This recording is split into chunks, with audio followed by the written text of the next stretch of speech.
लेखक के घर की मंडेर पर जंगली कबूतरों का जोड़ा रहता था। लेखकों ने अक्सर अपनी खिड़की से देखा करता और उनकी दिनचर्या पर हर दिन हैरान हुआ करता कि आखिरकार ये पंछी अपनी दिन रात कैसे गुजारते होंगे बिना टीवी, अखबार, मोबाइल, लैपटॉप वगैरह, बिना नौकरी, रिश्तेदार या मेहमानों के उनका समय कैसे व्यतीत होता होगा। उनके न बोल पाने की क्षमता या उनमें भय या क्रोध का आभास न होना भी लेखक को हैरान और परेशान करता था। आखिरकार लेखक के मन की जिज्ञासा इतनी बढ़ गई कि पक्षियों का जोड़ा उसके स्वप्न में आ गया और कहने लगा, तुम्हारे मन में जो भी सवाल है पूछो और हमारा पीछा छोड़ो।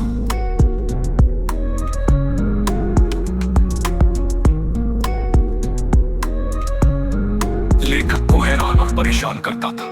आखिरकार लेखक के मन की जिज्ञासा इतनी बढ़ गई कि पक्षियों का जोड़ा उसके स्वप्न में आ गया और कहने लगा, तुम्हारे मन में जो भी सवाल है पूछो और हमारा पीछा छोड़ो।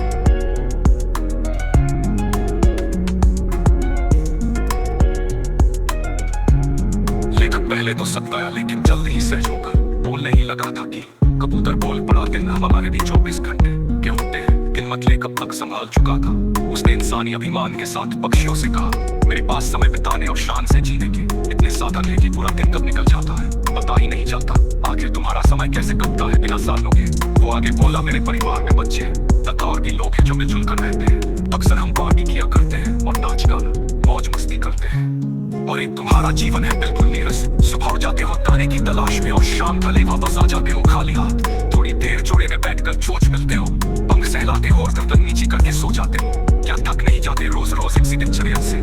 इस बार कबूतरी ने मोर्चा संभाला और लेखक से बोली, तुम्हारे पास बहुत कुछ है समय गुजारने को है ना, रिश्ते नाते यार दोस्त परिवार समाज धन दौलत और बहुत सारे मनोरंजन के साधन। बात सही है, मगर इसके अलावा तुम्हारे पास जो है उसका जिक्र नहीं किया तुमने, यानी बीपी, शुगर, अवसाद, घृणा, फिक्र, धोखा, ईर्ष्या, दोष, छल, कपट, बैर, विश्वास का विश्वास और अंधविश्वास आदि आदि।